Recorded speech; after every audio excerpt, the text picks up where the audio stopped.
Hello, Northwood fans. Jake Riepma alongside head coach of the Northwood baseball team, Jordan Bischel. The team's off to a historically best start, 16-4 in conference play, the best 20-game start in school history, 29-9 overall. It's been a season of first, number one ranking in the Midwest region by D2BaseballNews.com. Just recently took 3 out of 4 from your rival, Saginaw Valley. Coach, what's been the secret to success all year long?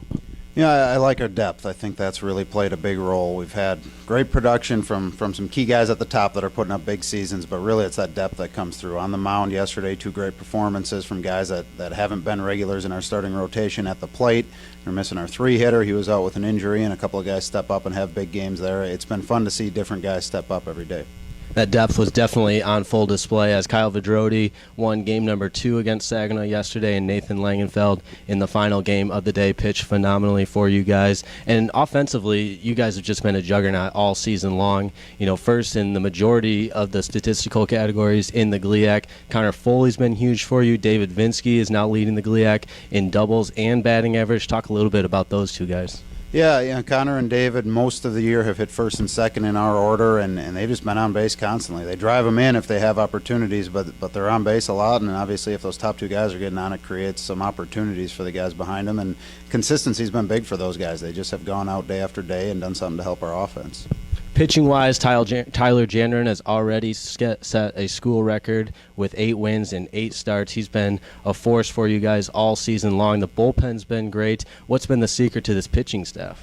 Well, again, that depth has showed up. I mean, Tyler's been good for us. He's got 8 wins, and you can't take that away, but our offense has been a big part of that. We've scored a lot of runs for him, but then a guy like Ian Dimitri stepped up. You know, it's kind of a small role for us his first 2 years here, and now he's pitching at an all-conference type level. He's one of the better starters in the league. He stepped up, but like you said, that bullpen, guys like Max Bain, Lennon Guizdala, who last year as freshmen, pretty small roles, have stepped up and been good. And then we have some seniors on the staff. You talked about Kyle Vidrodi and Logan Metters, Matt Stoikov, Sean Larner, who are seasoned and have also filled in nicely to help give us some good innings.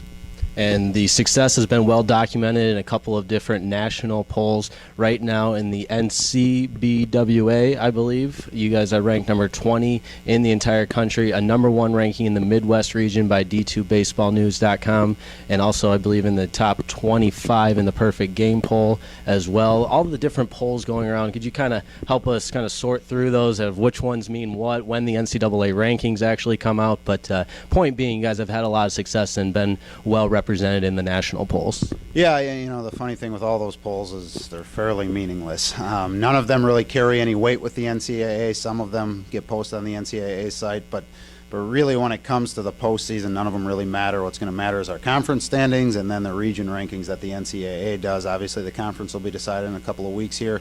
The NCAA put out their first regional rankings next week, and so we talked a couple of weeks ago with our team, maybe as much as a month ago, that we're just not going to talk about standings or rankings until that poll comes out. At that point, I mean, we have to be aware of it. It's important in terms of what gets determined, but we've challenged our guys. There's 42 games that get played before those regional rankings come out, and so until we play 42, it's not worth really speculating about. Obviously, if you win games, you have a better chance to be ranked, and so that's the goal, but it doesn't really carry any weight. So now our challenge is to take that information, realize it feels good, but it really doesn't help us win the next set of games, and then so we have to move on, we have to prepare, and if you keep winning, you're going to be in a good spot there, and if you don't, you'll drop right back out.